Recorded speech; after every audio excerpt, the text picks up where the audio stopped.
Saudara-saudari yang dikasihi oleh Tuhan Yesus Kristus, selamat bertemu kembali dalam program Arus Hayat Voice. Tema kali ini adalah mengenal kenaikan Kristus. Pembacaan Alkitab kali ini diambil dari kitab Efesus pasal 2 ayat 5-6. Terjemahan langsungnya berkata, telah menghidupkan kita bersama-sama dengan Kristus, sekalipun kita telah mati oleh kesalahan-kesalahan kita, oleh kasih karunia, kamu diselamatkan. Dan di dalam Kristus Yesus, Ia telah membangkitkan kita juga, dan mendudukan kita bersama dengan Dia di surga. Saudara-saudari, dalam penebusan Kristus, terdiri atas 3 bagian yang besar. Bagian pertama, kematian Kristus, menekankan aspek kebebasan dari hal-hal negatif, yaitu menyelamatkan kita terlepas dari dosa, dunia, daging, alamiah, dan semua hal yang tidak sesuai dengan Allah. Aspek kedua, yaitu kebangkitan Kristus, yang menekankan aspek pada jalan masuk ke dalam hal-hal yang positif, yaitu membawa kita ke dalam segala kekayaan ciptaan baru Allah di dalam Kristus. Aspek yang ketiga adalah kenaikan Kristus, yang merupakan hasil akhir atau kesimpulan yang mulia dari kematian dan kebangkitannya. Lalu, bagaimana kita mengenal kenaikannya? Yang pertama, kita perlu mengenal posisi keselamatan kita.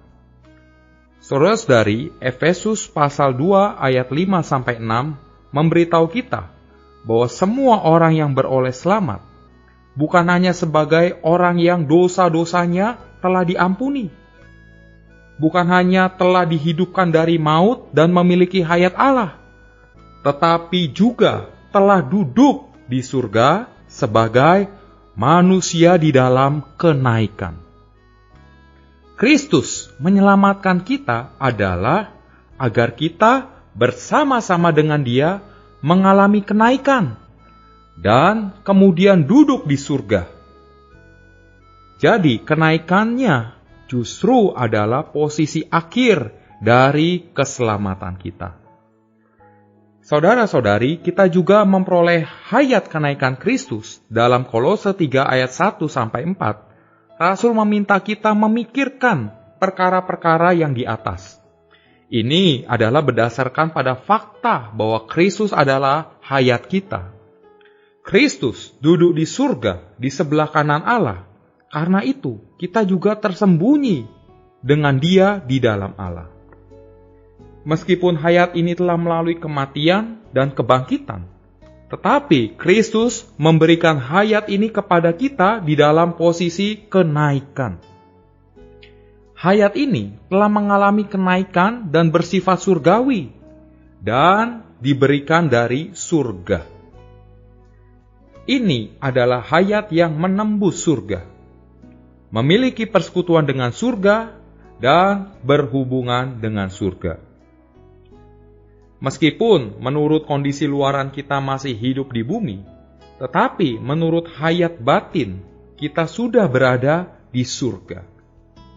Saudara-saudari, ini sama seperti ketika Tuhan masih berada di bumi, hayatnya itu surgawi dan berhubungan dengan surga.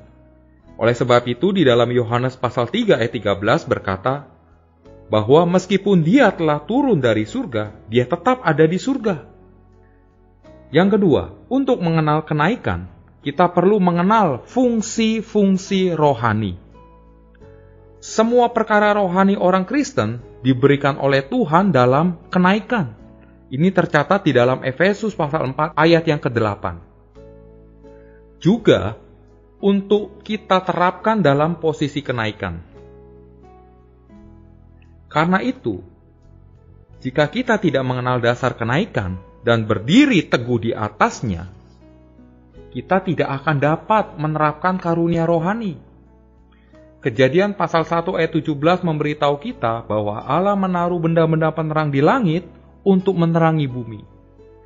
Begitu sebuah bintang jatuh dari langit, fungsinya akan hilang. Fungsinya yang memancar terang itu mutlak tergantung pada posisinya di langit. Demikian juga memberitakan Injil, menjenguk orang, merawat kaum saleh, atau melayani gereja. Fungsi yang sejati sepenuhnya tergantung pada posisi kenaikan kita. Sebagai contoh, banyak saudara-saudari yang menjenguk orang lain tanpa menghasilkan apa-apa, karena mereka telah jatuh dari posisi kenaikan dan hidup dalam suasana yang di bumi. Jika kita ingin menjenguk orang dengan berhasil, belum tentu harus banyak bicara, banyak membicarakan doktrin, asal dalam kehidupan sehari-hari kita tidak kehilangan posisi kenaikan. Dalam batin kita terus-menerus menjamah surga dan dalam hidup dalam suasana surgawi, maka orang lain akan menjamah suasana surgawi dan memperoleh suplaian surgawi. Yang ketiga, untuk mengenal kenaikan, kita perlu mengenal posisi peperangan. Posisi peperangan rohani mutlak berada di tempat kenaikan. Begitu kita kehilangan posisi kenaikan, saat itu juga kita tidak bisa melakukan peperangan rohani. Jika kita ingin menang dalam peperangan, posisi kenaikan tentu harus diketahui dan dipertahankan. Oleh sebab itu di dalam Efesus pasal yang kedua mengatakan bahwa kita telah duduk bersama-sama Kristus di surga.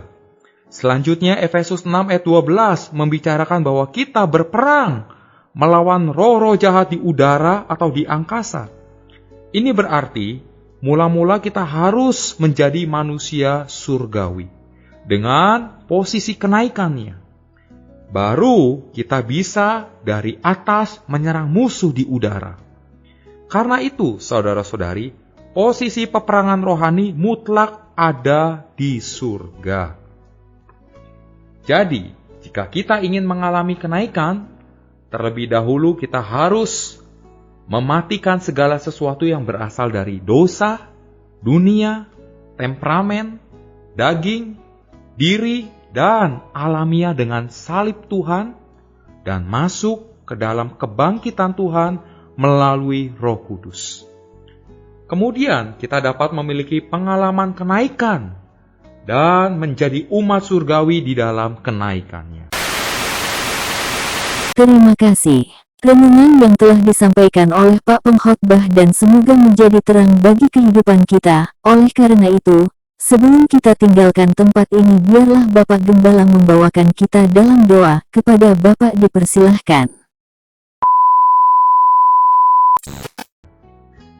Saudara-saudari, mari kita berdoa. Tuhan Yesus, terima kasih atas kenaikan-Mu yang menjadi posisi keselamatan kami. Tuhan, pimpinlah kami hidup dalam hayat kenaikan-Mu, di dalam suasana yang surgawi, sehingga kami dapat melaksanakan fungsi-fungsi yang rohani dan menang dalam peperangan yang rohani. Tuhan, dalam nama Tuhan Yesus, kami sudah mengucap syukur. Amin.